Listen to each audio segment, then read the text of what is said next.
और अंत में मैं आपको एक कहानी सुनाना चाहता हूं। चौथी पास राजा। किस किसने सुनी है ये कहानी? इस कहानी का महात्म्य है कि इस कहानी को जितनी बार सुनोगे, जितनी बार सुनाओगे, उतनी भगवान की कृपा आपके परिवार के ऊपर बरसेगी। इस कहानी का जितना प्रचार प्रसार करोगे, उतना देश की तरक्की होगी, उतना समाज की तरक्की होगी। तो जिन लोगों ने कहानी सुनी है वो भी बड़े ध्यान से दोबारा सुनना, अच्छे से सुनना और इसका खूब प्रचार प्रसार करना। ये कहानी एक राजा की है, एक चौथी पास राजा की कहानी है, एक अहंकारी राजा की कहानी है, एक भ्रष्टाचारी राजा की कहानी है। आप लोगों ने राजा और रानी की कई कहानियां सुनी होंगी। इस कहानी में राजा तो है, रानी नहीं है।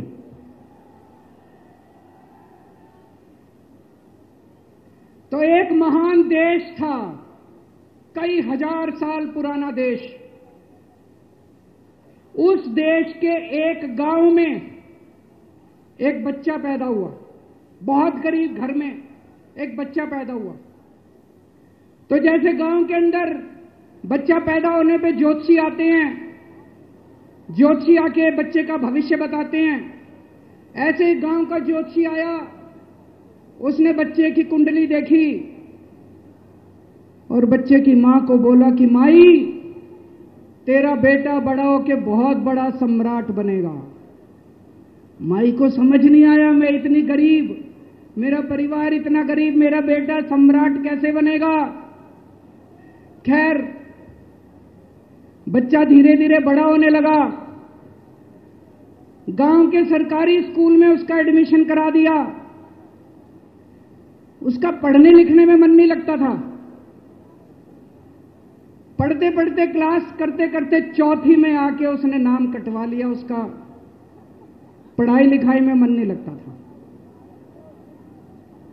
बगल में, गांव के बगल में एक रेलवे स्टेशन था। घर में बहुत गरीबी थी। वो बच्चा वहां स्टेशन पे जाके चाय बेचने लगा।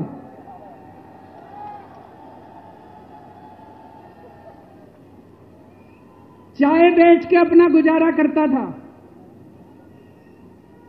वो भाषण बहुत अच्छा देता था, बचपन से ही बड़ा अच्छा भाषण देता था।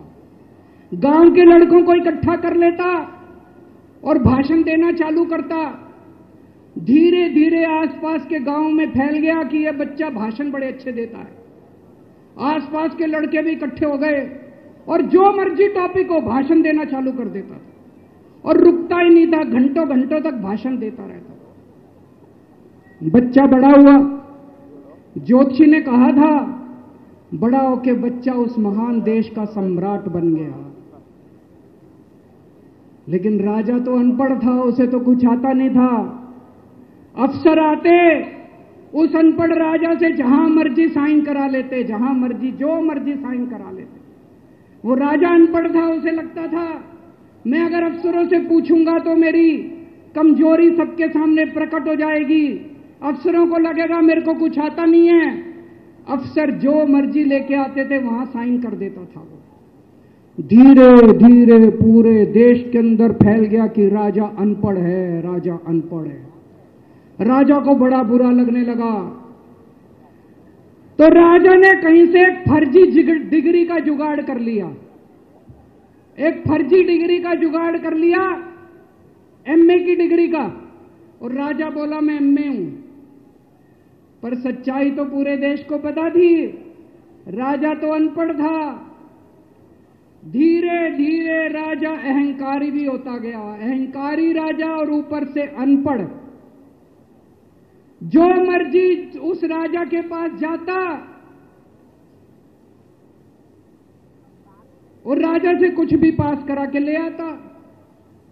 एक बार कुछ लोग गए, राजा को बोले जी नोटबंदी कर दो। नोटबंदी करने से भ्रष्टाचार खत्म हो जाएगा, आतंकवाद खत्म हो जाएगा।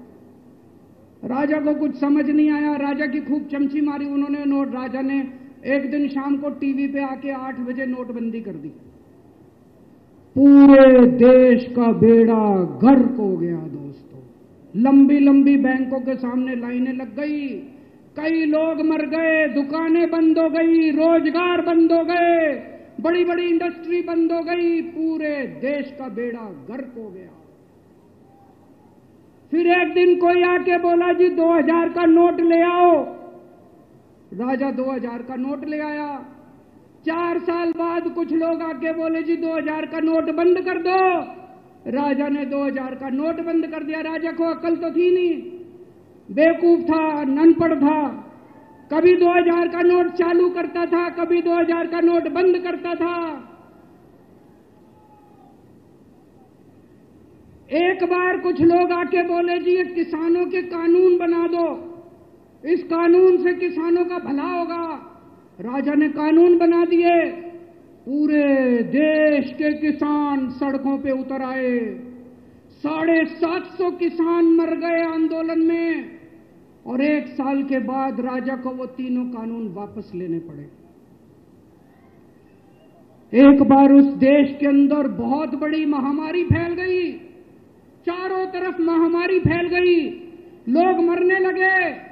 किसने आके बोला जी थाली बजवाओ तो देश ठीक हो जाएगा। तो राजा ने पूरे देश में थाली और चम्मच बजवा दिए।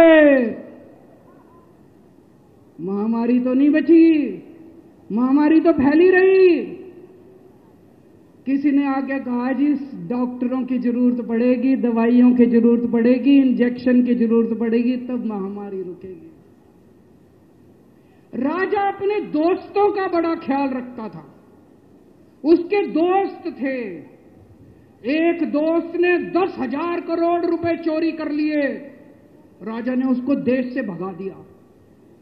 दूसरे दोस्त ने 20,000 करोड़ चोरी कर लिए, राजा ने उसको भी देश से भगा दिया।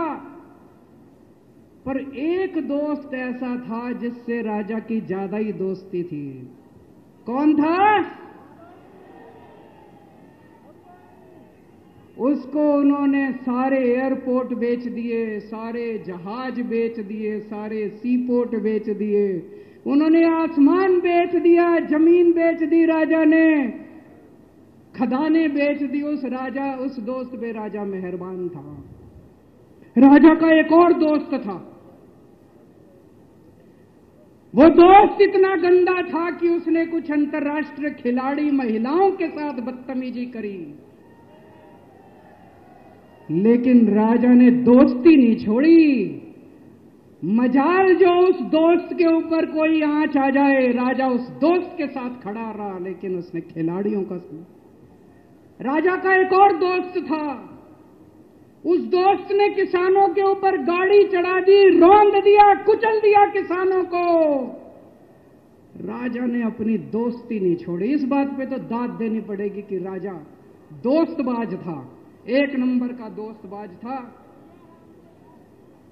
चारों तरफ अत्याचार हो गया, चारों तरफ देश के अंदर इनके अपने लोग जो थे वो बलात्कार करने लगे, गलत काम करने लगे, हाहाकार मच गया। जो राजा के खिलाफ बोलता, राजा उसको पकड़ के जेल में डाल देता।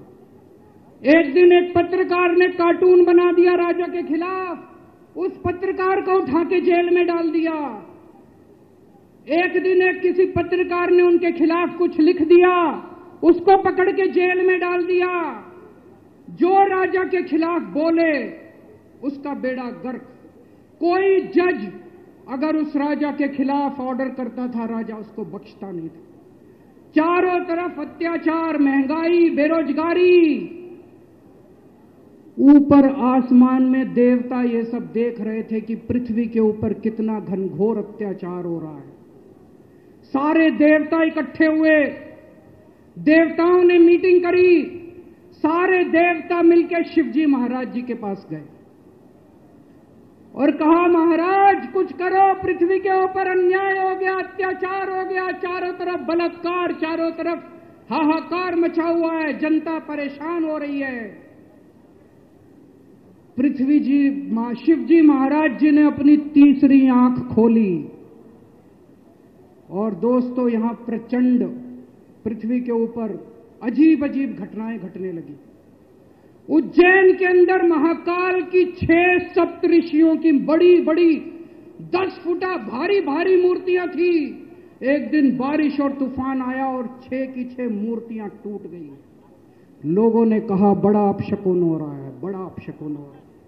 एक दिन एक ट्रेन एक्सीडेंट हो गया, 250 से ज्यादा लोगों की मौत हो गई। लोगों ने कहा बड़ा अपशकुन हो रहा है। और एक दिन घनघोर बारिश आई, तूफान आया, ऊपर से आकाशवाणी हुई, सारे देश की जनता को भगवान ने कहा कि आप महान देश के लोग हो, क्या कर रहे हो, उठो, खड़े हो जाओ और इस अहंकारी राजा के खिलाफ सब लोग मिलकर आवाज उठाओ। भगवान आपके साथ है। और उसके बाद दोस्तों सोई हुई जनता जाग गई और 1 साल के अंदर उस अहंकारी राजा का राजपाट जनता ने उखाड़ के फेंक दिया। और उसके बाद वो महान देश दिन दूनी रात चौगुनी प्रगति करने लगा। ये कहानी बड़ी पवित्र कहानी है। इस कहानी को सुनने से और सुनाने से परिवार का, समाज का और देश का बहुत भला होता है। इसे ज्यादा से ज्यादा शेयर कीजिए, ज्यादा से ज्यादा लोगों तक पहुंचाइए ताकि ज्यादा से ज्यादा लोग इसे सुन सकें, इसे समझ सकें। अंत में आपसे एक ही विनती है, अगली बार वोट डालने जाओ तो ऐसे आदमी को वोट डालना, ऐसे आदमी को प्रधानमंत्री बनाना जो कम से कम इतनी तो समझ रखता हो कि 2000 का नोट कैंसिल करना है कि चालू करना है।